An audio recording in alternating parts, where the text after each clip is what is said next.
की ओर चले और बाइबल से दूसरा तिमोथी उसका चौथा अध्याय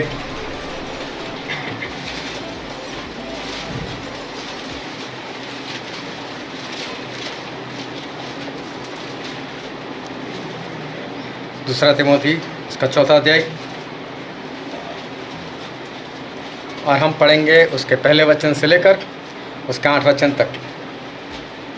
परमेश्वर और मसीह यीशु को गवाह करके जो जीवितों और मरे हुओं का न्याय करेगा और उसके प्रकट होने और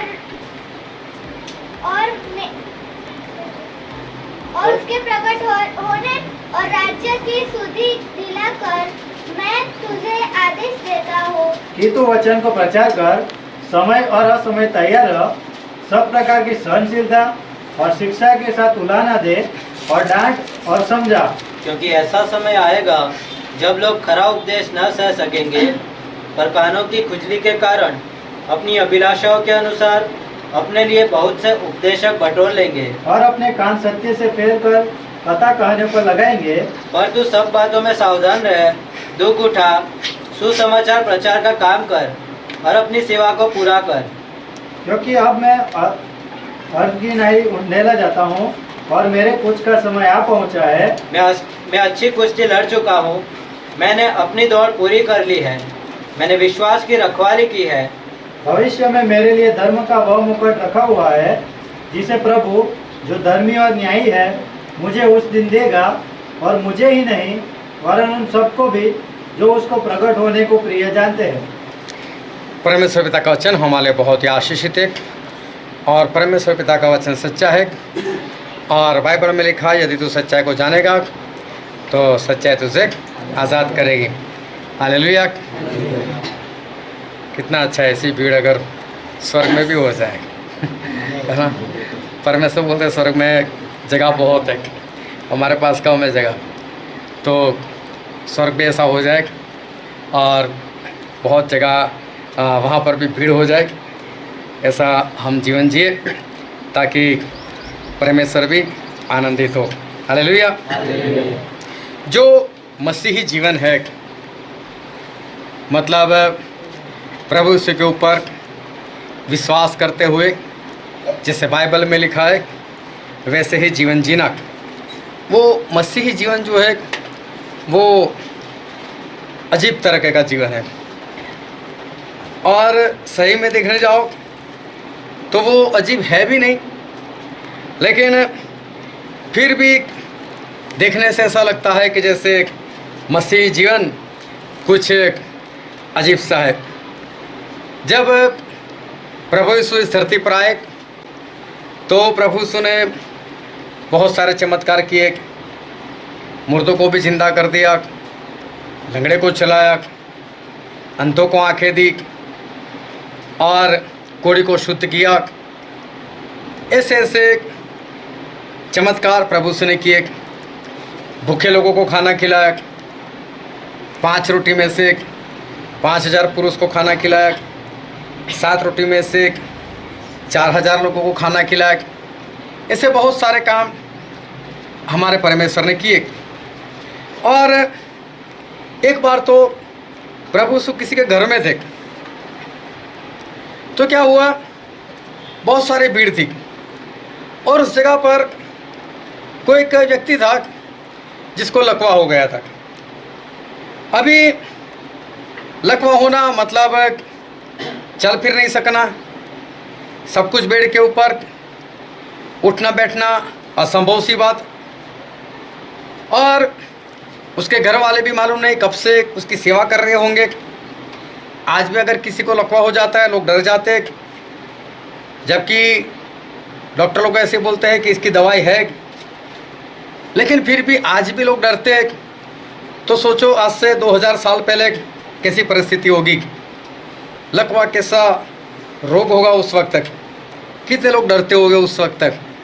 और उस घर के अंदर ऐसी परिस्थिति होगी, ऐसा माहौल होगा कि चारों ओर दुख, एक इंसान बीमार पड़ा हुआ है, वो लोग कुछ नहीं कर सकते, लेकिन उन्होंने अचानक से सुना हमारे ही गांव में यीशु आए हुए, और यीशु वो है जो चमत्कार करते। अगर यीशु के पास किसी भी तरह से इस बीमार को लेकर जाएंगे तो बीमार नहीं रहेगा, ये तो उठकर वापस आएगा। पूरे विश्वास से उसे खाट में डाला। मुझे नहीं मालूम कितने लोगों ने उठाया, लेकिन खाट में डाला होगा तो 4 लोगों ने उठाया होगा, और उठाकर बहुत खुशी से वो लोग भागे होंगे।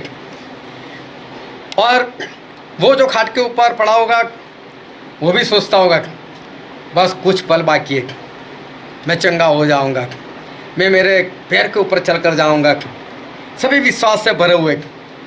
अभी जब वो लोग जाते होंगे और तो अब देखा बहुत सारी भीड़, बोला होगा हे भाई साहब हमको अंदर जाने दो ना, ये देखो बीमार को लेकर आए। ये नहीं हम कब से खड़े, मुश्किल से जगह मिले, नहीं हम नहीं जाने देंगे। इधर उधर बहुत प्रयत्न किया, लेकिन नहीं। जब मैं बोलता हूँ ना आगे खींचो तो ऐसा हो जाता है, और भीड़ में बैठना है। अरे कोई हमारा भाई है, कोई हमारी बहन है, आ रहे आने तो उनको घर में, है ना। अब ये लोग जाने नहीं दे रहे, लेकिन ये पक्का ठान कर ही आए थे कुछ तो करेंगे। वापस बाहर निकल गए और घर के पीछे चले गए। बोला अब ऐसा करते घर की छत पर चले जाते, बोले छत को ही तोड़ देते और छत को तोड़कर इसको अंदर उतारते। चलो थोड़ी लंबी बात है वैसे तो, क्योंकि 4 लोग ये नहीं कर सकते। फिर किसी और लोगों को बुलाया होगा, घर से रस्सी भी मंगवाई होगी, और किसी तरह से उस खाट को बांधकर 2-4 लोग ऊपर चढ़े होंगे, 2-4 लोग नीचे होंगे, 2-4 लोगों ने ऊपर से खींचा होगा, 2-4 लोगों ने नीचे से ऊंचा किया होगा, क्योंकि वो इंसान गिरना नहीं चाहिए। तो चारों कोनों में से जो खाट है वो सीधी रहनी चाहिए। फिर ऊपर जाकर छत को तोड़ना है। हो सकता है आज के समान ना हो, कुछ कमज़ोर हो आज से, लेकिन फिर भी तोड़ना। अभी नीचे हो सकता है प्रचार चल रहा हो और लोग सोचे ये आवाज़ क्या आ रही है, ठाक ठाक ठाक, और तोड़ दिया होगा। सोचो इन लोगों ने कैसे तोड़ा होगा। कोई बात नहीं, बाद में खर्चा ही मांगेंगे ना, बना देंगे, लेकिन एक बार तो तोड़ डालो। सब कुछ किया इन लोगों ने, और ऊपर से नीचे उतार दिया, और वहीं पर प्रभु यीशु थे, डायरेक्ट प्रभु यीशु के पास। और बाइबल में ऐसा लिखा है कि प्रभु यीशु ने उनका विश्वास देखकर, मतलब सभी लोगों का, जो सो रहा है वो और जो उठा कर लेकर आए वो, जिन्होंने छत तोड़ी, सभी का विश्वास देखकर प्रभु यीशु उसको बोला कि मेरे बेटे हिम्मत रख, तेरे पापों की तुझे क्षमा मिल गई है। और फिर प्रभु यीशु ने उसको चंगा कर दिया, उसको बोला उठ, और वो तो उठकर चलने लगा। अभी देखो उसके बाद जो हुआ हो, लेकिन इस घर में परिस्थिति कुछ ऐसी थी, निराशा छाई हुई थी, लोग दुखी थे, दुख में डूबे हुए थे। लेकिन जब प्रभु यीशु के पास लेकर आए तो उनके हालात जो है वो हालात बदल गए। उनके घर में खुशी छा गई, जिनके घर में मातम था उनके घर में आनंद आ गया। जब पतरस प्रभु यीशु के चेले नहीं बने थे, उनकी हालत भी एक बार ऐसी थी। पूरी रात पतरस, यूहन्ना, याकूब, आंद्रिया, ये 4 लोग मछली पकड़ते रहे, पूरी रात मेहनत की, लेकिन कुछ नहीं हुआ। और देखो कोई काम आप लगन से करो, ईमानदारी से करो, लेकिन फिर भी काम ना हो तो कभी किसी जगह पर समझो दरवाजे को हल्का सा कुछ हो गया है, या तो किसी जगह पर एक किल्ली को मारना है, आप किल को ठोक रहे हो, लेकिन तभी किल्ली बीच में से मुड़ रही है, तो मालूम है क्या होता है, गुस्सा आता है। फिर उसको सीधी करो, लेकिन एक बार मुड़ गए तो दूसरी बार मुड़ने का चांस उसका 100% रहता है। फिर नई खिल्ली लो, अगर वो भी मुड़ जाए फिर तो ऐसा गुस्सा आता है जोरों से ठोक देते। तो ऐसा होता है, खिल्ली कई बार तो उड़कर चली जाती है। अभी देखो इन लोगों ने जाल डाली होगी, फिर बहुत आसानी से ऐसे निकाली होगी धीरे धीरे, इतनी हल्की जाल, कुछ भी नहीं, एक मछली नहीं। चलो दूसरी बार डालते, तीसरी बार, चौथी बार तो जोरों से डाली हुई, अंदर जाल को डाला होगा, मछली नहीं आ रही। अभी देखो पूरी रात, ज़्यादा नहीं, हम 10-11 घंटे भी गिन ले, 10-11 घंटे इन लोगों ने मेहनत की होगी, और हर बार जाल वैसी के वैसी वापस आई होगी। सुबह हो गई, अभी आया कुछ नहीं, और जाल को साफ करो। 1 रुपये की कमाई नहीं, और इन लोगों को मेहनत ज़्यादा करनी पड़ती है। कितने निराश हो गए लोग, कितने दुखी हो गए, आज कुछ नहीं मिला, आज कुछ नहीं मिला।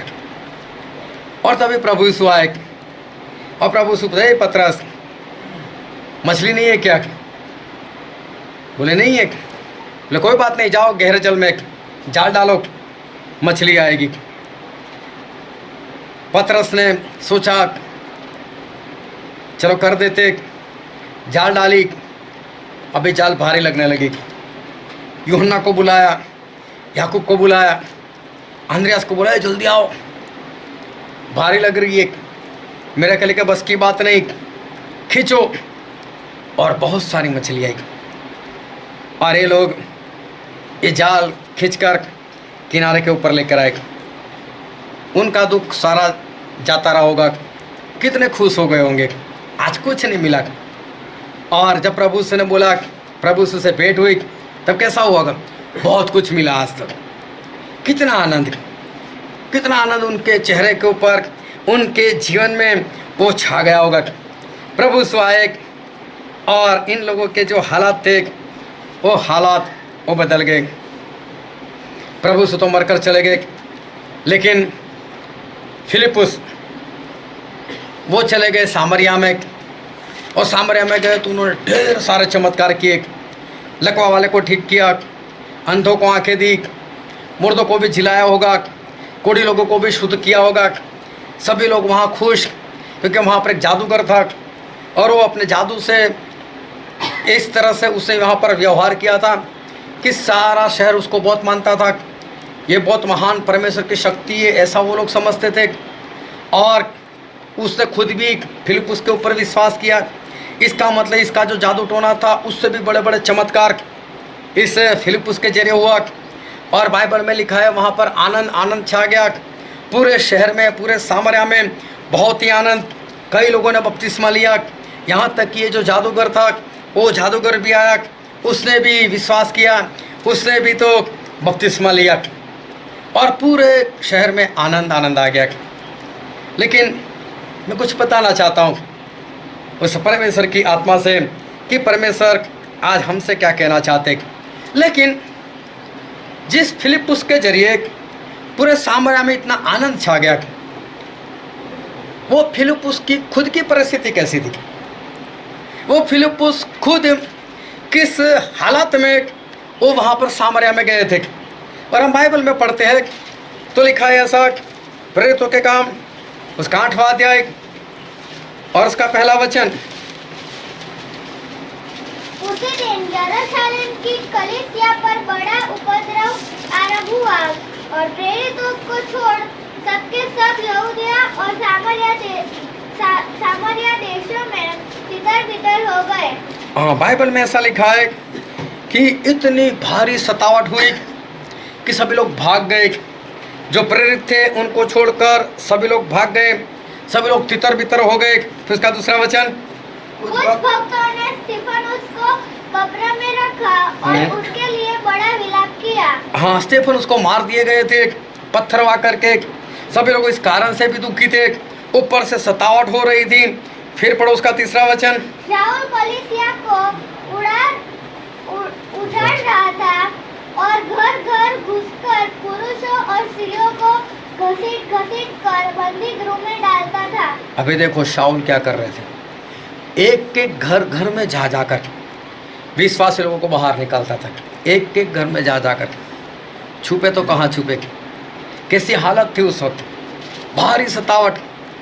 शाऊल अकेले नहीं, पूरी सेना लेकर जाते होंगे, अपने साथ सिपाही लोगों को लेकर जाते होंगे, घर का दरवाज़ा खटखटाते होंगे, जब नहीं खोलते होंगे तो तोड़ देते होंगे, और अंदर से विश्वास बाहर निकल, मारते होंगे उसको, जेल में डालते थे। सोचो वो परिस्थिति कैसी भयानक होगी। और फिर आगे पढ़ो उसका 4 और 5 वचन, जो तितर-बितर हुए थे वे सुसमाचार सुनाते हुए फिरे, और फिलिपुस सामरिया नगर में जाकर लोगों में मसीह का प्रचार करने लगा। अभी देखो ऐसी परिस्थिति में फिलिपुस भागे थे। इस परिस्थिति को ध्यान में रखना। बहुत भारी सतावट। फिलिप उसके घर में भी शाऊल गए होंगे, उसके घर में भी मालूम नहीं किसी को मारा होगा नहीं मारा होगा मालूम नहीं, लिखा नहीं, हम कुछ जानते नहीं, लेकिन घर घर गए थे। तो फिलिपुस का घर क्या बाकी होगा? फिलिपुस ऐसा कुछ हो उससे पहले घर छोड़कर भागे होंगे। अभी घर छोड़कर भागे और वो सामरिया में चले गए और वहाँ पर उन्होंने सुसमाचार प्रकट करना शुरू किया। फिलिपुस की जगह अपने आप को रखो। वडोदरा में पूरी सतावट, जहाँ जहाँ पर मसीह के लोग एक एक घर को ठोक ठोक कर अंदर से निकाल रहे। आपको पता चल गया अभी मेरी बारी है, अब मेरे घर में आने वाले। सोचो दहशत कितनी होगी। आप छोड़कर भाग गए घर, यहाँ से भाग गए, आप आनंद में भाग गए। अभी आपको मालूम नहीं पीछे क्या हुआ। आपके पास मोबाइल नहीं है, घर में किसी को फ़ोन कर सके। आपके पास ऐसा कोई इंसान नहीं जिसके द्वारा आपको खबर हो सके कि मेरे घर का क्या होगा। बस एक ही बात, घर में कुछ तो हुआ है। हो सकता है मेरे सिवा सारे मारे गए हो सकता है घर को जलाया गया हो। भारी सतावट थी और आप वहाँ पर जाकर आप ऐसा बोलें, प्रभु यीशु आपको बचाने के लिए आए। क्या हो सकता है?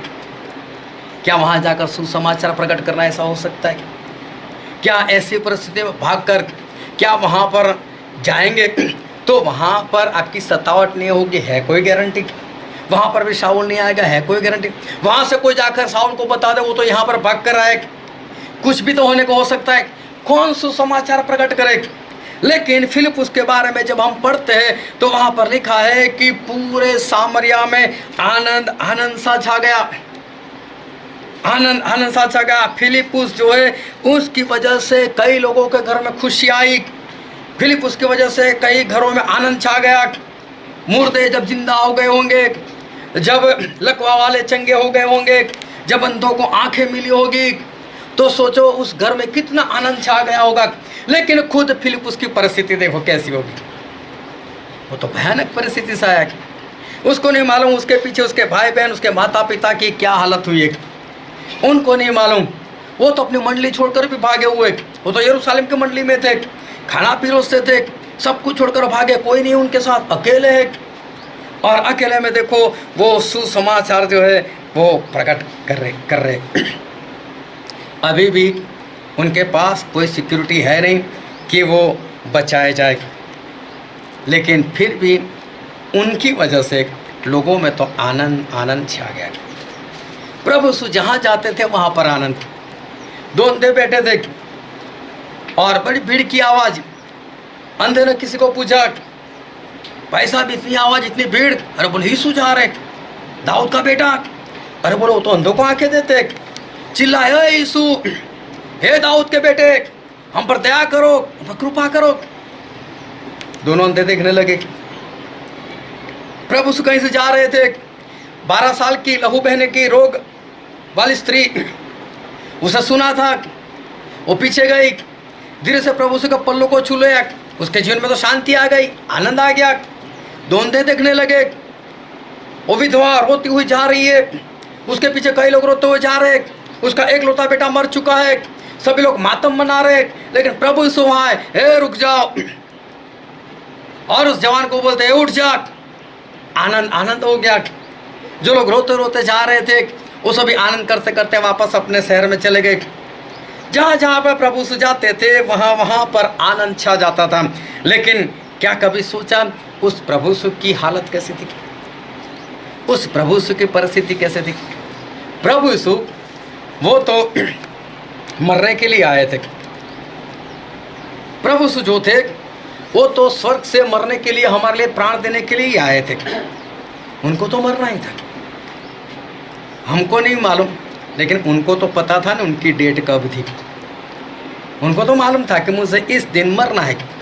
और वो भी कैसे? कोड़े खा खा कर, दोनों हाथों में पैरों में खिल्ले खाकर, सर में कांटों का ताज पहनकर। लोग मेरे ऊपर थूकने वाले हैं, लोग मेरा ठट्ठा करने वाले, इतना सब कुछ है जिनको मालूम है। और वो जहाँ जहाँ पर जा रहे उनके जीवन से लोगों के जीवन में शांति और आनंद आ रहा है। लोग प्रभु यीशु का परीक्षण कर रहे, ए बता स्वर्ग में जाने के लिए क्या करना चाहिए? परीक्षा करते हुए पूछा। लोग व्यभिचार स्त्री को पकड़ कर लेकर आए। बोले मूसा ने ऐसा कहा है, ऐसी स्त्री को पत्थर मार मार कर मार दो। तू क्या कहता है?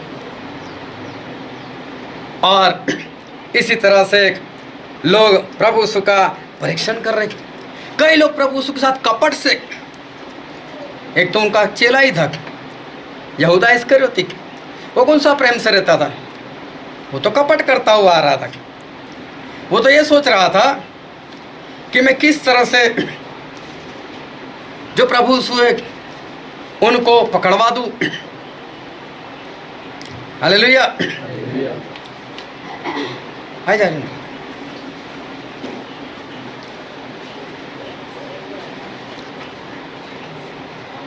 तो प्रभु यीशु जो है उनको मालूम था, और यहूदा इस्करियोती जो प्रभु यीशु के साथ थे लेकिन चोर थे, उनको जो पैसा मिलता था, दान मिलता था, उनमें से भी चोरी कर लेता था। मिलता था भी कम और फिर भी चोरी। क्योंकि एक बार 5,000 लोग जब इकट्ठा हुए थे तो क्या हुआ, प्रभु यीशु को चेले ने बोला अगर 200 दिनार हो ना तो अभी उसकी रोटी बस नहीं हो सकती। इसका मतलब इतना पैसे नहीं थे उनके पास, कम आता होगा। उसमें से भी यहूदा इसकर चोरी कर लेता था। कई लोग ऐसे कपट से प्रभु यीशु के साथ रहते थे। अभी प्रभु यीशु के हालात जो है वो देखो कैसी उनकी हालत होगी। और प्रभु यीशु को मारने की योजना भी, ये उनको पकड़वा देने की योजना भी यहूदा इस्करियोती जो है वो बनाकर बैठे थे। अभी सोचो, फिर भी प्रभु यीशु जहाँ पर जाते थे वहाँ पर आनंद, प्रभु यीशु जहाँ पर जाते थे वहाँ पर चंगाई, प्रभु यीशु जहाँ पर जाते थे वहाँ पर खुशी। हालेलुया। लेकिन प्रभु यीशु खुद की परिस्थिति कैसे थी, और यही है हमारा मसीही जीवन। ध्यान से समझना, इसी को कहते हैं मसीही जीवन। एक बार किसी ने बोला कि मेरा बकरा है और इसको पूरा खाना खिलाना है सुबह से लेकर शाम तक, ये भूखा नहीं रहना चाहिए, और फिर भी उसका जो वेट है, उसका जो वजन है बढ़ना नहीं चाहिए, कम होना चाहिए। अभी ऐसा कैसे हो सकता है? उसको पूरा खाना खिलाओ और फिर भी उसका वेट नहीं बढ़ना चाहिए। और बोला अगर कोई ऐसा कर कर बताएगा 1 महीने में कि उसका वेट फिर भी उतर चुका हो, तो बोले हम उसको इनाम देंगे। अभी ऐसा तो हो नहीं सकता, लेकिन एक इंसान था, उसने ये चैलेंज जो थी उठा ली, और 1 महीने के बाद जो बकरे का वजन किया तो सही में उसका वजन कुछ उतर चुका था। सीसीटीवी कैमरा सब चालू कर दिया तो देखा तो उसे पूरे दिन खाना खिलाया, बकरा भी खाता रहता था। बोले सब कुछ तो सही है, तूने जो किया सही है, तू जीत गया, लेकिन ये तो बता इतना खिलाने के बाद भी इसका वेट क्यों नहीं बढ़ा? बोले उसके सामने वाले पिंजरे में मैंने एक शेर को बांध कर रखा था। अरे बकरा यहाँ पर खाना खा रहा है, सामने शेर। अरे वो तो पूरे टेंशन में खाता था। बोले खिला पिला कर कहीं इसके हवाले तो नहीं करने वाले, मुझे मारने तो वाले नहीं।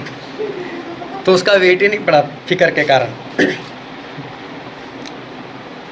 अभी वो बकरा जो होता उसकी हालत जो है वो हालत कैसे होगी? जब मैं स्कूल में पढ़ता था तब डॉक्टर से मेरी बात हुई थी, और आजकल तो सब अलग है, लोग अस्पताल में जाते हैं तुरंत जाओ रिपोर्ट निकालो। पहले ऐसा नहीं था, पहले बिना रिपोर्ट ही सब बोल देते ऐसा है वैसा है, हो जाता था। तो उन्होंने मुझे एक बात बताई, बोले अगर मुझे किसी को मारना है ना तो बोले कोई बड़ी बात नहीं। मैं बोला क्या करोगे? बोले कुछ नहीं, मैं डॉक्टर हूँ, बस मैं सिर्फ उसको चेक कर इतना बोल दूँ तुझे कैंसर है, तू महीने में मरने वाला है, बस बात खत्म, वो अपने आप ही मर जाएगा। डर के मारे। उस वक्त तक इतनी दवाई वगैरह कुछ नहीं था। किसी को फांसी की सज़ा मिल चुकी है, जिसकी तारीख तय हो चुकी है, अब इसको हर रोज चिकन बिरयानी खिलाओ ना, क्या वो मोटा होगा? हाँ, उसका वेट नहीं बढ़ने वाला है। उसको मालूम है कितना भी मुझे खिलाए, लेकिन होने वाला क्या है, मेरी तारीख तो तय है, इस दिन जो है वो तो मुझसे मरना ही है। अभी जो मरने वाला है, जिसको अपनी मौत पक्की दिखाई देती है, जिसकी तारीख तय है, क्या उसके चेहरे पर खुशी होगी? क्या उसके चेहरे पर आनंद होगा? प्रभु उसको मालूम है मेरी मौत कब है, कितनी दर्दनाक मौत है, किस तरह से मुझे मरना है, कैसे लोग मेरे ऊपर थूकने वाले, वो सारा कुछ तो प्रभु यीशु को मालूम था। अभी सोचो कि जिसको ये सब कुछ मालूम हो, क्या उनके जीवन में खुशी रह सकती है? क्या उनके जीवन में आनंद रह सकता है? मसीह जीवन कुछ है ही इसी तरह का। और हम पढ़ते हैं दूसरा तिमोथी में, इसका 3रा अध्याय, दूसरा तिमोथी 3 और इसका 12 वचन पढ़ो तो। पर जिसने मसीह यीशु में भक्ति के साथ जीवन बिताना चाहते हैं, वे सब सताए जाएंगे। बाइबल में लिखा है कि जो कोई भक्ति के साथ मसीही जीवन जीना चाहता है, परमेश्वर के पीछे चलना चाहता है, वो सताया ही जाएगा। सही वचन है, ऐसा है, सताया ही जाएगा। इसका मतलब सच्चाई से और आत्मा से परमेश्वर के पीछे चलना है, आपकी सताहट होगी ही होगी। ये बहुत स्पष्ट है कि जो परमेश्वर के पीछे सच्चाई से भक्ति के साथ जीवन जीना चाहता है, वो सताया ही जाएगा। फिर पहले पत्रस में लिखा है, पहला पत्रस उसका 4 अध्याय, उसका 12 वचन। हे प्रियो, जो दुख रूपी अग्नि तुम्हारे परखने के लिए तुम में भड़की है। जो दुख रूपी अग्नि, मतलब ऐसा दुख जो आग के समान है, जैसे आप आग में से निकल कर जा रहे हो, जो आपको झुलसा देता है, आपको जला देता है, ऐसे आग के समान जो दुख है, इससे यह समझकर अचंभा न करो कि कोई अनोखी बात तुम पर बीत रही है। हाँ बोले, जब ऐसे दुख आए तुम पर तो ऐसा मत समझना, अचंभित मत होना कि ये कोई अनहोनी बात तुम्हारे साथ हुई है।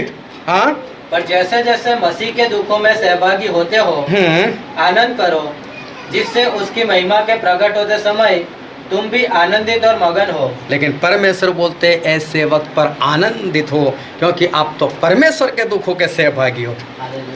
मत, दुख तो आएंगे ही आएंगे, सताहट होगी ही होगी। दुख भी ऐसा आएंगे जैसे आग में से होकर जाते हैं, ऐसे दुख। और परमेश्वर बोलते उस वक्त क्या करो? आनंद करो। प्रभु उसको अपने मरने की तारीख दिखाई दे रही है। एक दिन बीता, मतलब दिन कम हो गया। किसी ने सवाल कर दिया, बोले ऐसी कौन सी चीज़ है जो जितनी बढ़ती है उतनी कम होती है? और जितनी बढ़ती है उतनी कम होती है। फिर बताया, आयु वो बढ़ती है तो पीछे कम भी होती है। हालेलुया। दोनों काम साथ में करते।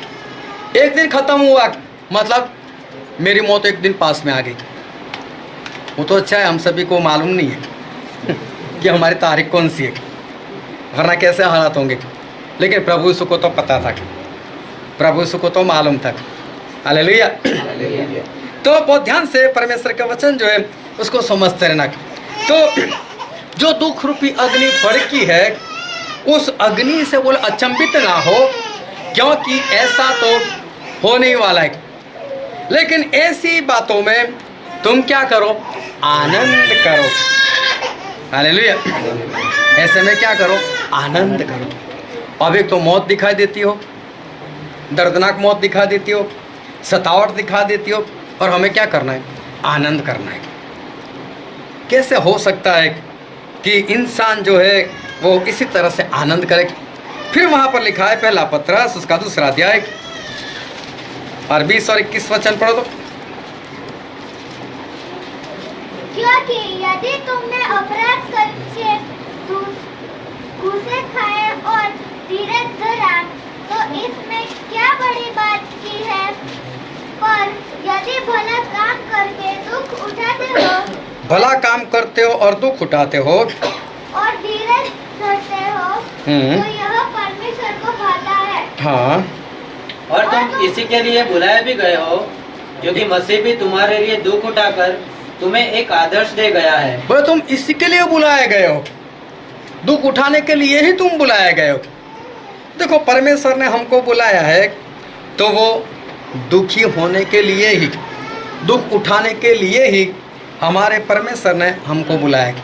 और हमें क्या करना है? हमें ये सब कुछ सहन करना है। और सहन करना है लेकिन आनंद उठाना है।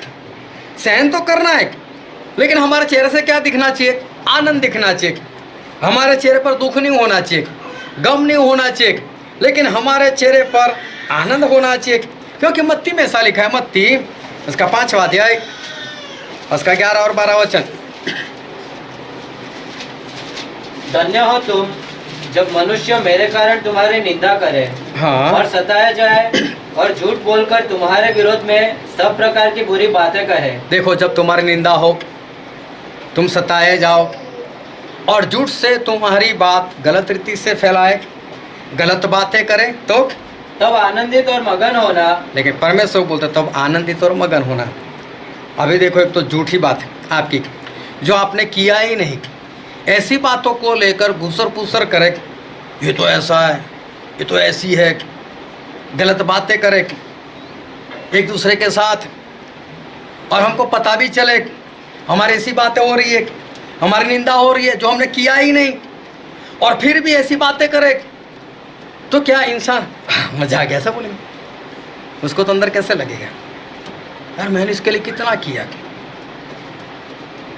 मैं तो इसका कितना आदर मान किया, मैं तो उसके लिए कितना अच्छा करता था, और ऐसे लोग मेरी बातें। लेकिन परमेश्वर को ऐसा नहीं होना चाहिए।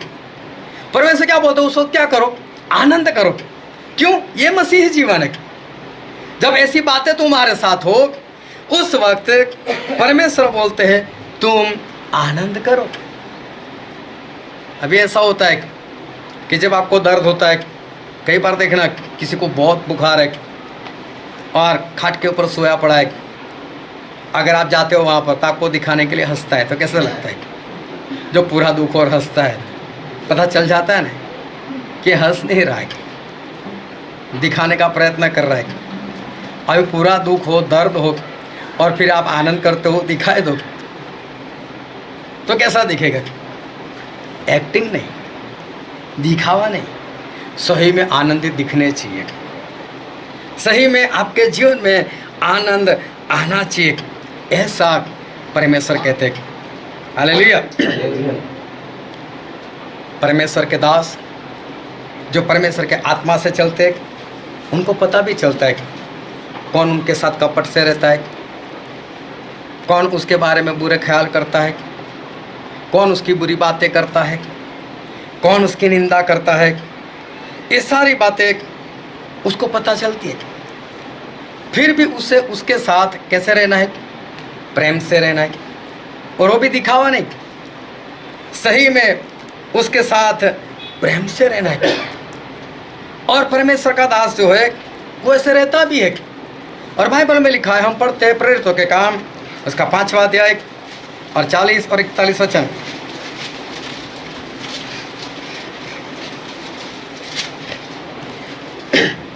तब उन्होंने उसकी बात मान ली और प्रेरितों को बुलाकर पिटवाया और यह आज्ञा देकर छोड़ दिया कि यीशु के नाम से फिर बातें न करना। वे इस बात से आनंदित होकर महासभा के सामने से चले गए। बाइबल में लिखा है प्रेरितों को बुलाया, उनको मारा, तो क्या धीरे धीरे से गुदगुदी वैसा तो नहीं मारा होगा, है ना? उनको दर्द हुआ ऐसे ही मारा होगा, जोरों से ही मारा होगा। और बाइबल में क्या लिखा है? इस कारण वो लोग तो खुश हो गए, क्या बात है, बहुत मजा आया तक प्रभु यीशु के नाम के खातिर, और हंसते हुए आनंदित होते उन्हीं के सामने से, वहीं पर आनंद, और वहीं पर आनंद करते हुए वो लोग जो है वो वहाँ से बाहर निकले।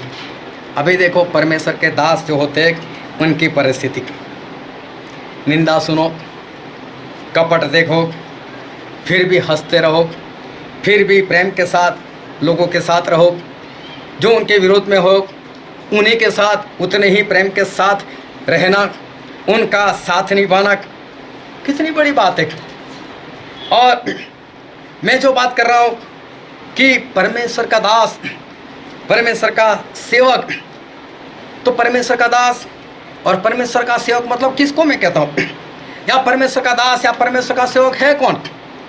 जितने लोग यीशु को प्रभु कहते हैं वो सारे परमेश्वर के दास हैं। प्रभु का मतलब मालिक। अगर आप यीशु को प्रभु बोलते, प्रभु यीशु, मतलब आप सारे सेवक हो प्रभु यीशु के। अगर आप यीशु को प्रभु कहे तो सारे आप दास हो उनके। ये ऐसा नहीं कि जो प्रचार करता है वही परमेश्वर का दास है, नहीं, जितने यीशु को प्रभु बोलते हैं वो सारे उनके दास है। तो ये बात किसकी हो रही है? हम सभी की हो रही है। कितने लोग ऐसे हैं जो यीशु को प्रभु नहीं कहते या मानते नहीं है? कोई हाथ उठाए? नहीं है। इसका मतलब हम सभी कौन है? परमेश्वर के दास है। तो ये सारी बातें जो है वो किसके लिए? हम सभी के लिए।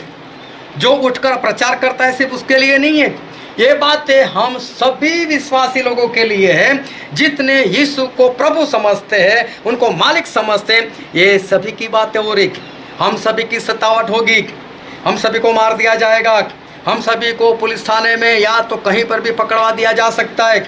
हमारी सतावट हो ही सकती है, होने ही वाली है, और हमारे साथ लोग निंदा करेंगे ही, हमारी निंदा होगी, हमारे साथ लोग कपट से घूमेंगे, मुंह पर अच्छी अच्छी बात करेंगे, हाँ पेट कर मिलेंगे, यहूदा इस्करियोती की तरह चुम्मा भी लेंगे, लेकिन अंदर तो पकड़वा देने की पूरी बात होगी।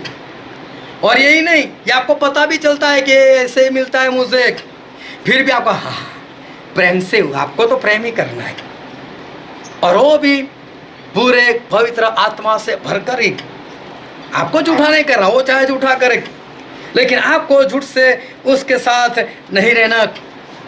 सभी के लिए बात है, सभी परमेश्वर के दास है। हालेलुया। ये कितनी बड़ी बात है। और भी एक बात मैं बताना चाहता हूँ, और बाइबल में हम पढ़ते हैं पहला कुरिन्थी उसका 12वां अध्याय और उसका 28 वचन। और परमेश्वर ने कलीसिया में अलग अलग व्यक्ति नियुक्त किए हैं। परमेश्वर ने कलीसिया में अलग अलग लोगों को नियुक्त किया है। प्रथम प्रेरित, पहले प्रेरित, दूसरे भविष्यवक्ता, फिर भविष्यवक्ता, तीसरे शिक्षक, फिर शिक्षक, फिर सामर्थ के काम करने वाले, सामर्थ के काम करने वाले, फिर चंगा करने वाले, चंगा करने वाले, और उपकार करने वाले, उपकार करने वाले, और प्रबंध करने वाले, प्रबंध करने वाले, और नाना प्रकार की भाषा बोलने वाले। और नाना प्रकार की भाषा बोलने वाले। और कोई है? और कुछ नहीं लिखा यहाँ पर, लेकिन ऐसा लिखा है और बाकी के सारे आम लोग जिनके पास कुछ भी नहीं है। इसका मतलब परमेश्वर की कलीसिया में सारे लोग जो है उनके पास परमेश्वर के पवित्र आत्मा का दिया हुआ एक तो वरदान है ही है। इसका मतलब सारे सेवक है। जो यीशु को सिर्फ प्रभु कहते हैं वो ही नहीं, लेकिन जितने कलीसिया में जुड़े हुए वो सारे के सारे, क्योंकि परमेश्वर पवित्र आत्मा ने उनको कोई ना कोई बात तो दी है। किसी को 5 सिक्के दिए, किसी को 2 दिए, तो किसी को एक तो मिला ही मिला है। ऐसा कोई नहीं जिसको सिक्का मिला ही नहीं। सिक्का मिला है तो परमेश्वर का दास है। जिसको एक भी सिक्का नहीं मिला वो अभी तक परमेश्वर से दूर है।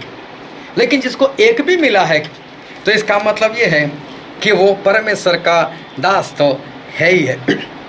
अभी परमेश्वर का दास है तो उसको सभी के साथ कैसे रहना है? आनंद के साथ। उसकी खुद की परिस्थिति चाहे जो भी है। कई बार कैसा होता है कि घर में किसी का लड़ाई झगड़ा हो गया, समझो पति पत्नी का लड़ाई झगड़ा हो गया। अभी जब लड़ाई झगड़ा होते हैं ना तो कभी है ना शूटिंग कर लेना उसका, वैसा होगा नहीं लेकिन पहले से कैमरा लगा कर रखना, ऑन कर, चलो कभी झगड़ा हो जाएगा तो तब देखेंगे उसको, और खुद का मुंह देखना उस कैमरे के अंदर।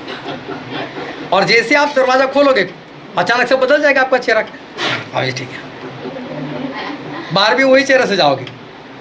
और अगर सामने कोई मिल गया प्रेज प्रेज लॉर्ड हाँ फिर हो प्रेज लॉर्ड प्रेज, ऐसा नहीं होगा अचानक से बदलते नहीं है। तो ऐसी बातें हो जाती है। जो घर में हुआ है उसकी जो असर है वो असर वो बाहर दिखाई देती। अब एक बार क्या हुआ, एक परमेश्वर का दास था, बहुत ध्यान से समझना, सच्ची बात बता रहा हूँ। अभी वो किसी के घर प्रार्थना के लिए गए थे। अभी वो जो पति था सामने के घर में वो बातें कर रहा था, भाई साहब मेरे लिए प्रार्थना करो। मेरी पत्नी जो है मेरा कहा कुछ नहीं करती, मेरे कहने में तो है ही नहीं, मैं जो बोलता हूँ उसका उल्टा ही करती है। कितने सालों से मैं उसको सहन कर रहा हूँ, मैं इतना दुखी हूँ, मुझे नहीं लगता मेरा कुछ हो सकता है। लेकिन आप कुछ करो, मेरे लिए प्रार्थना करो, कुछ हो जाएगा। और वो तो ऐसी बातें बता रहा है, और बताता बताता उसकी निगाह उस सेवक के ऊपर पड़ी, उसकी आंखों में आंसू जा रहे। बोले साहब आप क्यों रोते हो? बोले मेरी हालत वही है।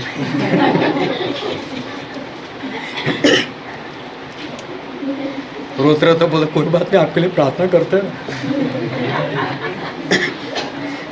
अभी सोचो सामने वाला ऐसा बोलेगा प्रार्थना करो, मना तो नहीं करेगा, हो तो जाएगी प्रार्थना, लेकिन उसको विश्वास आएगा।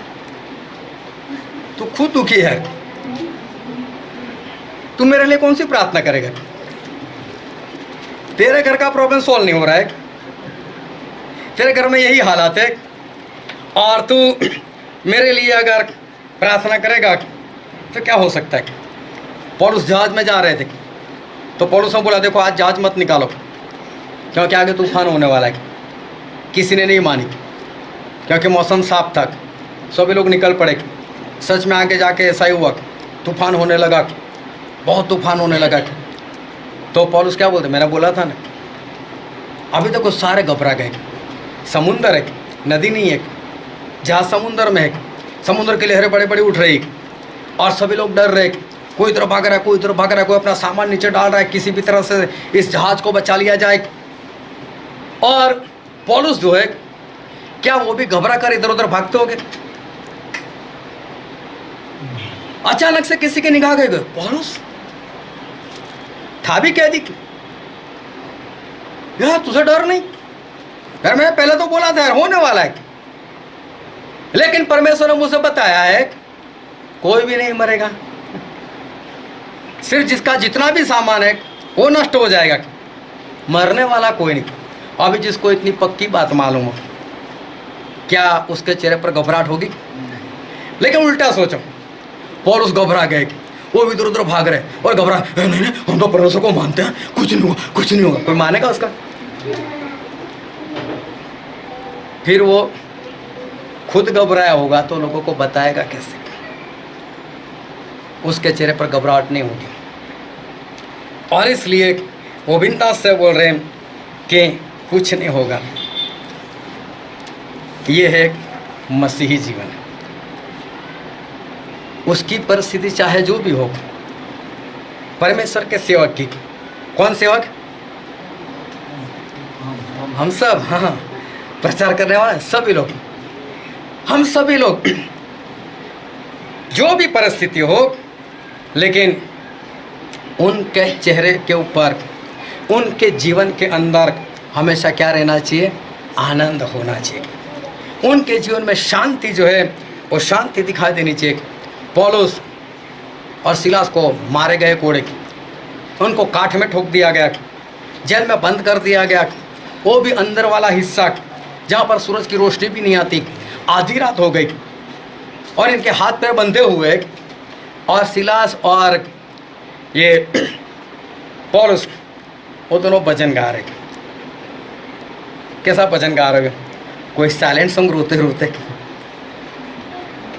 पूरे आनंद के साथ, ताली नहीं बजा सकते होंगे, लेकिन पूरे आनंद के साथ, कोड़े बरसाए हुए, लहू निकला होगा, दर्द हो रहा होगा, और ये दोनों आनंद से वो परमेश्वर की भक्ति कर रहे। और परमेश्वर के भक्ति का तो बाकी के कभी देख रही है लोग कैसे यार, इतना मार, इतने कोड़े, काठ में ठोक दिया इन लोगों को, और फिर भी ये दोनों तो देखो किस तरह से आराधना कर रहे, और जोरों जोरों से फुल टेम्पो में वो अच्छे से गाना गाते होंगे, और जेल वाले भी, बाकी के लोग उसका आनंद उठाते होंगे। ये दोनों सभी का समझो कि मनोरंजन जैसा कर रहे, ये लोग आत्मा से और सच्चाई से ये लोग परमेश्वर का भजन कर रहे, उनकी आराधना कर रहे। अगर रोते रोते करते हो तो लोग भी दुखी हो गए होते, लेकिन इनको कोई दुख नहीं। ये तो बिंदास से हमारे परमेश्वर की आराधना जो है वो आराधना कर रहे थे। हम सबको मालूम है धरती कंप हो गया, सभी के बंधन खुल गए। पौलुस तो नहीं भागने वाले थे, सिलास तो नहीं भागने वाले थे, लेकिन कोई कैदी भी भागा। एक आराधना से देखो पूरे जेल के सारे कैदी भी बचाए गए। जब बाइबल हम पढ़ते हैं उनकी सतावट को हम देखते हैं। लोगों को जेल में डाल दिए गए, लोगों को तलवार से मार दिया गया, लोगों को पशु के चमड़े के अंदर सिलाई कर कर उनको फेंक देते थे, लोगों की गर्दन उड़ा दिया जाती थी, कोड़े मारते थे, पत्थरवा कर मारते थे। और ऐसा नहीं ये सभी कहीं पर गुप्त में होता है, सभी के सामने सारी बातें जो है वो हो रही थी, लोग देखते थे। लेकिन आप प्रेरितों के काम जो उसको ध्यान से समझना, उसको पढ़ना। जहाँ जहाँ पर लोगों की सत्तावट, तो वहाँ पर ऐसा लिखा है फिर भी बहुत लोगों ने विश्वास किया। पौलुस अपने पत्र में लिखता है फिर भी मैं बंधन में था, फिर भी आप लोगों ने मेरे ऊपर विश्वास किया। तो ये बात जो है वो समझ में नहीं आती कि लोगों की इतनी सतावट, लोगों को जेल, लोगों को मारना, कोड़े बरसाना, बाहर से सारा कुछ दिखाई देता था, और फिर भी जो अन्य जाति के लोग जो सब देखते थे, वो ये देखते हुए मसीह को ग्रहण करते थे। क्या वो कोड़े देखकर ग्रहण करते थे? क्या वो लोग मौत देखकर प्रभु यीशु को ग्रहण करते थे? क्या वो लोग सतावट देखकर ग्रहण करते थे? नहीं, ये लोग वो देखकर ग्रहण करते थे। ऐसी तो कौन सी बात है कि इतना सब कुछ होने के बाद ये लोग हंसते क्यों रहते, ये लोग आनंदित क्यों रहते? ये लोग भूखे, ये लोग प्यासे, इनके पास कुछ नहीं, इनको मारा जाता है, मार दिया जाता है, फिर भी हंसते रहते। ये पौलुस बता नहीं है कौन सी शक्ति है, ये पतरस बता नहीं है क्या। और ये लोग जो उनके अंदर आनंद था ना, वो देख देख कर लोग आते थे, और कलीसिया जो है वो बढ़ती जाती थी। और इसलिए पौलुस क्या कहते हैं, हम बाइबल में पढ़ते हैं फिलिपिया उसका 4 अध्याय उसका 4 वचन।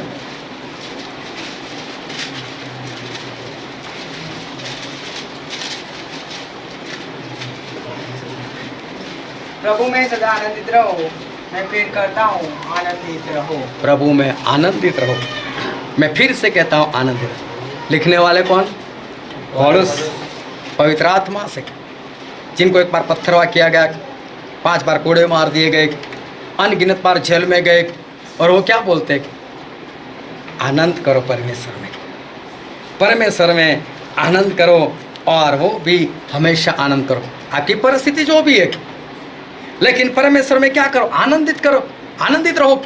प्रभु ने भी बोला था, हम पढ़ते हैं मत्ती उसका 16 अध्याय उसका 24 वचन।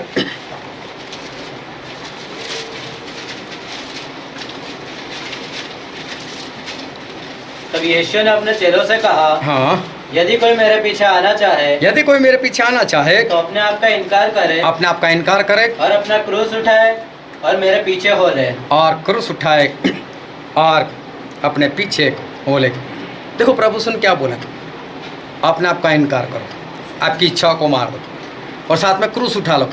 मतलब अपने मुसीबतों को, अपने दुखों को और अपनी मौत को अपने हाथ में ले लो, होगा मेरे पीछे आओगे तो। इसलिए प्रभु ने क्या बोला, हे बोझ से दबे हुओ, हे परिश्रम करने वालों, मेरे पास आओ, मैं तुम्हें विश्राम दूंगा।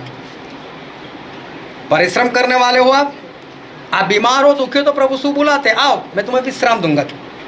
लेकिन विश्राम लो, चले जाओ मेरे पास से। लेकिन जो कोई मेरे पीछे आना चाहे अपनी मर्जी से, अब प्रभु से नहीं बुला रहे, लेकिन जो कोई मेरे पीछे आए अपनी मर्जी से आना चाहता है, तो मर्जी मेरी चलेगी। तू आना चाहता है तो तेरी मर्जी से नहीं, अपने आप का इनकार कर, पहले सारी मर्जियों को फेंक दे, क्रूस उठा ले, अपने मौत को अपने हाथ में लेकर चल। अभी देखो जो अपने मौत को अपने हाथ में ले ले, अपनी इच्छा को मार दे, अभी उसके जीवन में कौन सी खुशी? अभी कोई खुशी नहीं। इंसान चला गया डॉक्टर के पास, 100 साल जीवन जीना चाहता हूँ, कुछ रास्ता बताओ। शराब पीता है? बोले नहीं पीता। सिगरेट पीता? नहीं पीता। व्यभिचार करता है? नहीं करता। तो फिर 100 साल जीकर क्या करना है? तो कुछ करना ही नहीं। बस जीवन जीना है तो कुछ तो चाहिए, आनंद। परमेश्वर बोलते तेरी इच्छा को मार दे, क्रूस को उठा ले, और फिर मेरे पीछे चल, क्या उसके जीवन में आनंद हो? पौलुस बोलते आनंद करो। हालेलुया। एक एक वचन को ध्यान से समझना कि परमेश्वर बोलते हैं आनंद करो। और रोमिया में लिखा है, रोमिया उसका 8वां अध्याय उसका 18 वचन।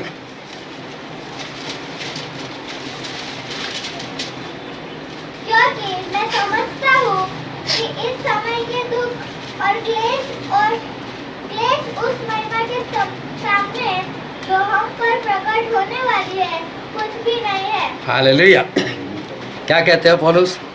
इस समय के दुख, इस समय की तकलीफें, इस समय हमारे साथ जो कुछ भी होता है, जो भी सतावट होती है, जो भी निंदा होती है, ये सारा दुख जो महिमा हमको मिलने वाला है उसके सामने कुछ भी नहीं। इसका मतलब जितने लोग ये दुख देखेंगे ना वो दुखी रहेंगे, लेकिन जितने लोग उस महिमा को देखेंगे उनको दुख नहीं दिखा। बस इतना ही है ना, बस इतनी निंदा करते हैं, उसमें कौन सी पड़े भाई, इतना ही कपट से चलता है ना, कोई बात, इतनी मेरी बातें करता है ना, कोई बात नहीं, मुझे तो क्या मिलने वाला है। तो उसके जीवन में क्या रहेगा? आनंद। लेकिन हल्का सा कुछ हुआ और दिल में लग गया, उसके पास महिमा नहीं है। एक एक बात ध्यान से समझना चाहिए। परमेश्वर हमसे बहुत बड़ी बातें करने के लिए जा रहे हैं। अगर हमें बुरा लग गया, अगर हमें किसी का व्यवहार पसंद नहीं आया, उससे मेरे साथ ऐसा किया वैसा किया, उससे मेरी निंदा की, इसका मतलब क्या है? महिमा नहीं दिखाई देता। और महिमा नहीं दिखाई देता इसलिए दुख दिखाई देते हैं। हालेलुया।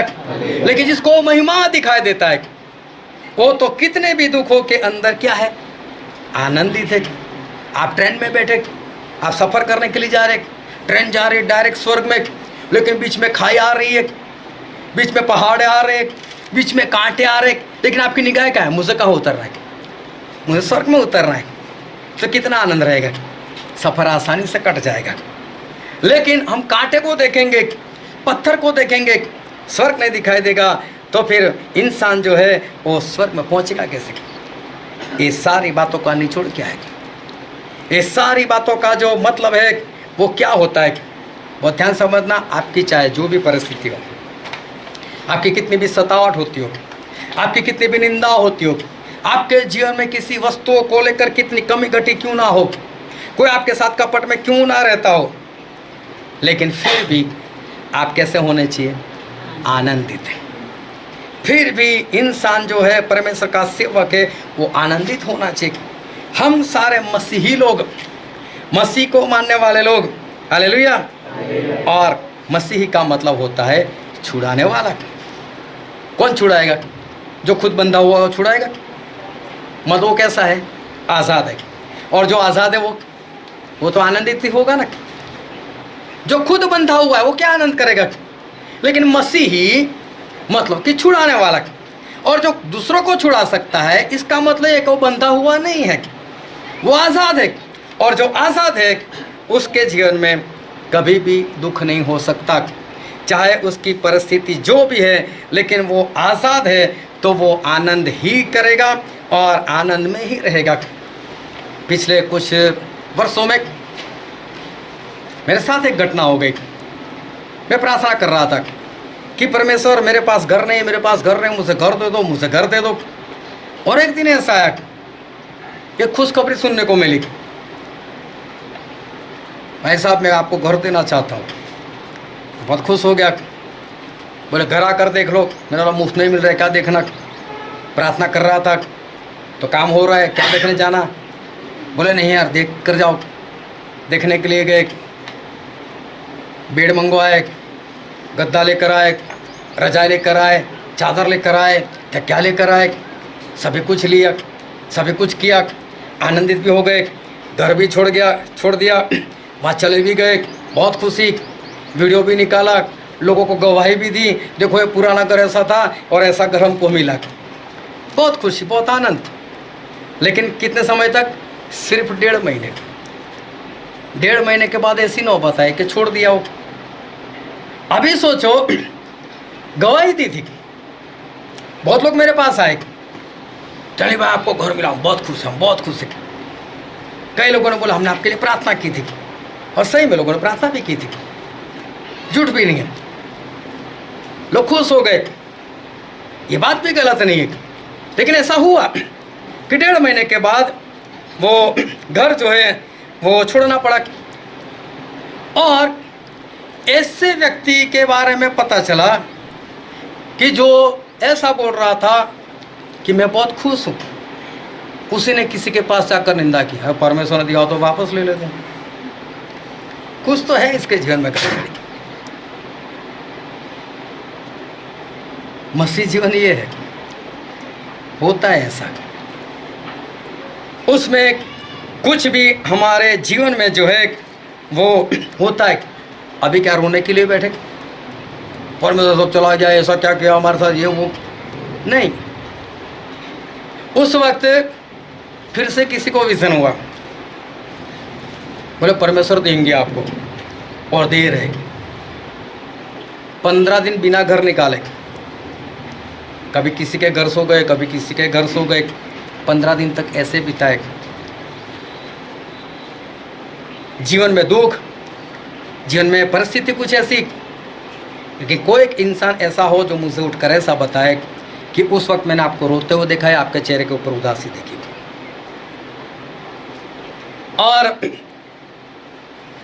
फिर किराए से जो घर लेना था वो घर जो है वो ले लिया। ऐसी परिस्थिति में भी हंसकर रहना है। परमेश्वर के लोग हो तो ऐसा हो नहीं वाला है। फिर से ऐसा वक्त है, किसी ने मुझसे बोला स्टैलिंग पे आपको घर दे रहे। मैं फिर से खुश हो गया, चलो एक और आया। महीने 1.5 महीने बाद पता चला, मुझे पता है स्टैनली भाई प्रार्थना करो ना, हम एक बंगला लेना चाहते हैं। अभी मुझे देने की बात कर रहे थे, अभी खुद के लिए बंगला बनाने की बात कर रहे थे। मैं सोच में पड़ गया, अभी क्या उनके पास रोने के लिए बैठे? आपने तो मुझसे कहा था कि घर ला कर दूंगा। कोई बात नहीं, तुम्हें जो करना है करो। ऐसी परिस्थिति एक परमेश्वर के दास के जीवन में, परमेश्वर को मानने वाले के जीवन में, परमेश्वर बोलते हैं सतावट होगी तो होगी, निंदा होगी तो होगी, लोग बुरी बातें करेंगे तो करेंगे, ऐसा हमारे साथ होगा। लेकिन उसके बाद हमारा जीवन कैसा होना चाहिए? हमारे जीवन में फिर भी शांति, आनंद। ऐसी परिस्थिति में जब प्रेरितों के काम पढ़ते हैं, कलीसिया बढ़ती गई, बढ़ती गई, बढ़ती गई, और कलीसिया बढ़ती थी, उसका कारण ये था कि लोगों के जीवन में आनंद दिखाई देता था। अरे यार इतनी सतावट, इतने मारते इनको, किसी को तो मार भी देते, जेल में भी डाल देते, लेकिन ये लोगों के जीवन में इतना आनंद क्यों? और लोग आते थे, पौलुस है क्या यार, ये पतरस यूहन्ना है क्या, आप लोग इतने आनंदित कैसे रह सकते हो? और वो बोलते होंगे यार ये तो कुछ नहीं, हमको जो मिलने वाला है ना बहुत ही अद्भुत है, हमको जो स्वर्ग मिलने वाला है, हमको जो महिमा मिलने वाला है वो बहुत ही अद्भुत है, और इसलिए हमें कुछ भी दर्द जो है वो इस जगह पर नहीं होता।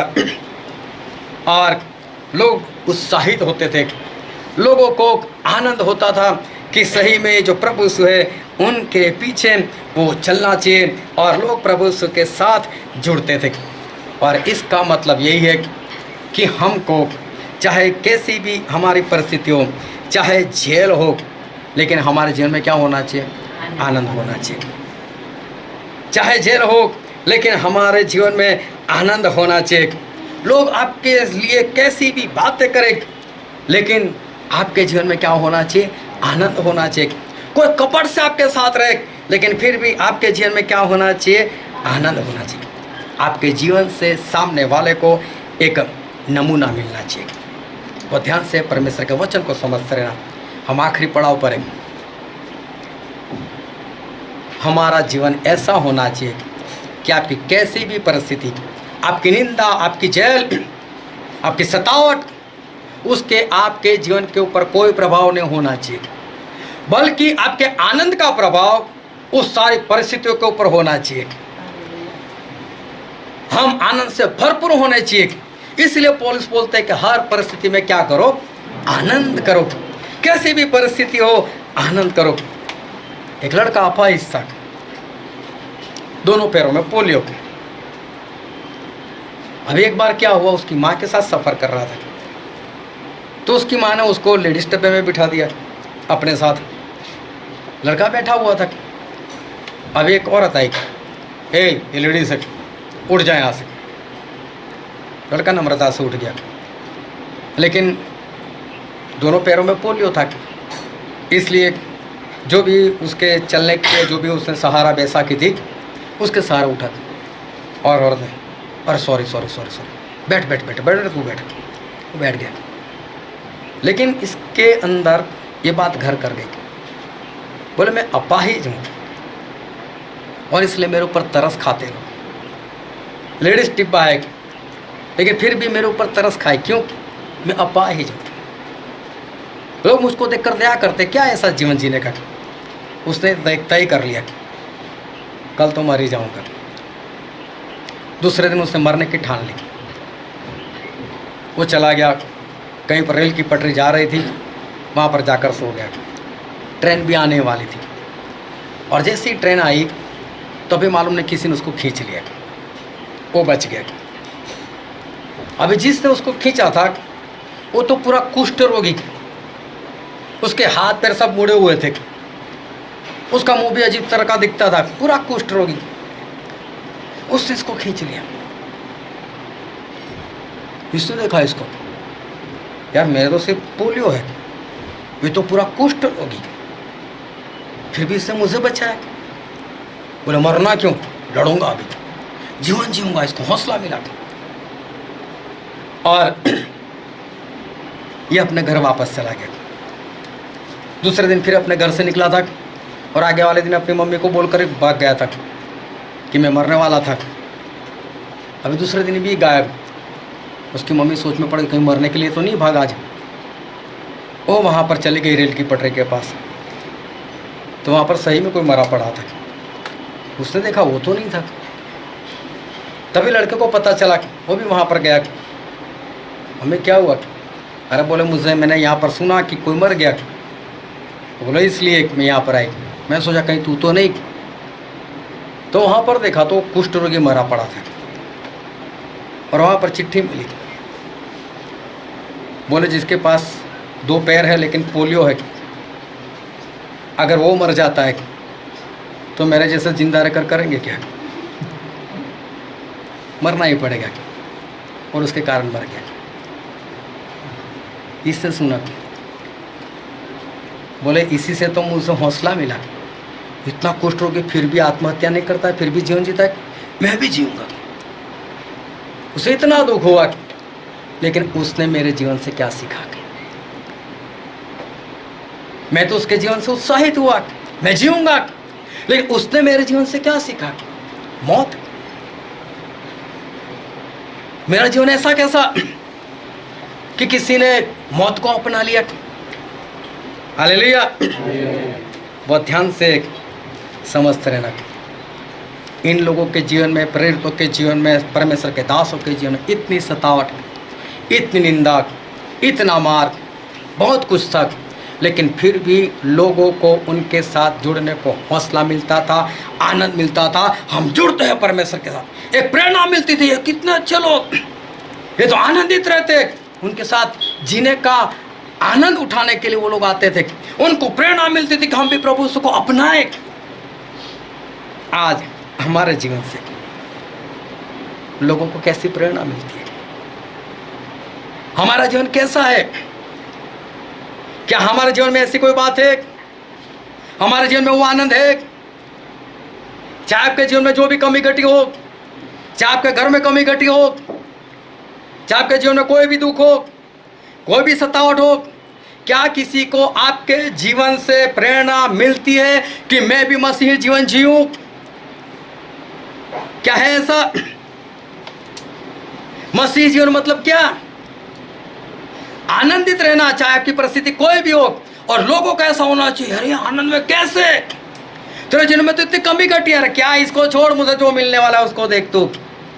यहाँ पर मेरे पास चाहे कुछ भी नहीं हो, अरे मालूम है बाइबल में एक भिखारी था, उसको फोड़े थे, कुत्ते चाटते थे, लेकिन स्वर्ग में चला गया। मालूम है परमेश्वर उसके लिए स्वर्ग रखा था। मुझे चाहे कुछ नहीं मिले, तो मैं तो इसको देखता नहीं, मुझे स्वर्ग मिलने वाला है। क्या दिखाई देता है लोगों को आपके जीवन से इस तरह से? पौलुस ने तीमोथी को पत्र लिखी और तीमोथी को बताया जो वचन आज हमने पढ़ा था, 2 तीमोथी उसका 4 अध्याय, और हमने पढ़ा था 1 से लेकर 8 वचन। कोई पढ़ो तो उसका 5 वचन।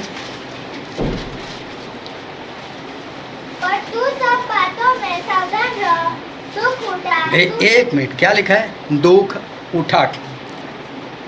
एक एक बात को ध्यान से समझना।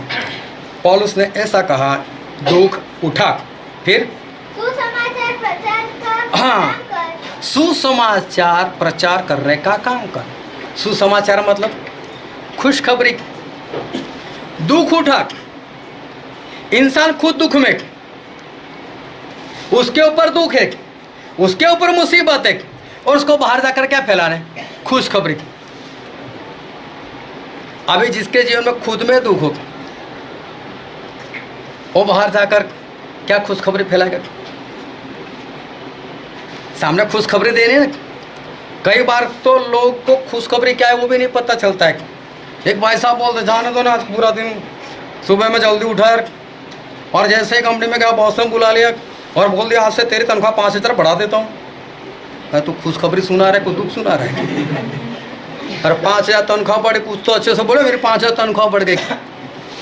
कई लोगों को जो खुशखबरी भी नहीं दिखाई देती।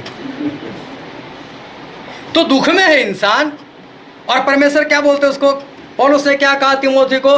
दुख उठा, दुख सहन कर, और क्या फैला? खुशखबरी। यहाँ पर कोड़े खाओ और यहाँ पर आया आनंद है, बहुत मजा है यार। और क्या परमेश्वर में मजा है? हो सकता है ऐसा हमारे जीवन से किसी को प्रेरणा मिलती है? क्या हमारे जीवन में है वो खुशी? क्या मसीह को माना तो कोई है ऐसी आनंद की बात कि जिससे आप कह सको? रोने की आदत लोगों को बन जाती है। बस परमेश्वर करेंगे, हम प्रार्थना करते हैं ना। अरे छोड़ो परमेश्वर करे या ना करे, आपके जीवन से सामने वाले के जीवन में आनंद दिखाई देना चाहिए, तो कोई आपके जरिए प्रभु यीशु के पास आएगा। और इसलिए परमेश्वर आज कहते हैं, दुख सहन कर, दुख उठा, लेकिन क्या प्रकट कर? सुसमाचार, अच्छी खबर, खुशखबरी, सुवार्ता, उसको प्रकट कर। अच्छी खबर प्रकट कर। अभी बाहर जाकर तेरे जैसी मेरी हालत, चल दोनों प्रार्थना करते। तू भी उपवास कर, मैं भी उपवास करता हूँ, क्या होगा? दूसरी बार आएगा तो भागेगा, ये मेरा घर उजाड़ देगा। हालेलुया। परमेश्वर क्या बोलते हैं? दुख उठा, लेकिन खुशखबरी प्रकट कर। आपके जीवन में चाहे जो भी परिस्थिति हो, लेकिन आपके जीवन चरित्र से सामने वाले को सिर्फ और सिर्फ आनंद दिखाई देना चाहिए, और आपके मुंह से सामने वाले को सिर्फ खुशखबरी सुनाई देनी चाहिए, सिर्फ सुसमाचार ही सुनाई देना चाहिए। मेरे जीवन में ये है ना, मेरे जीवन में वो है, क्या हर बार रोते रहना? लेकिन क्या सुनाना है? खुशखबरी। आओ हम हमारा आँखों को बंद करें, हमारे मस्तकों को प्रभु से आगे झुकाए। जो राजाओं के राजा है, जो प्रभु के प्रभु है, जो हमसे बहुत प्रेम करते हैं।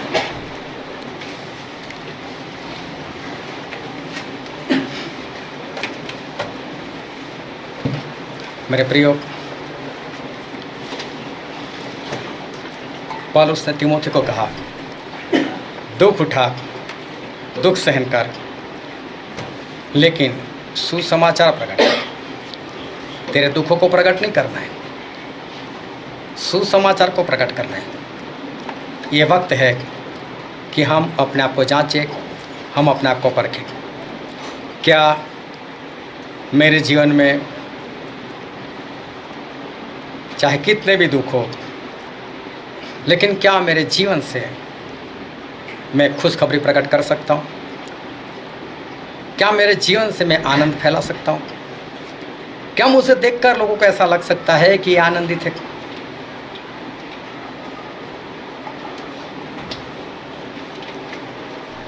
अपने आप को जांचो, अपने आप को परखो, और नए जीवन के लिए, आनंदित रहने के लिए, आनंद दिखाने के लिए, आनंद प्रकट करने के लिए, खुशखबरी प्रकट करने के लिए अपने आप को तैयार करो।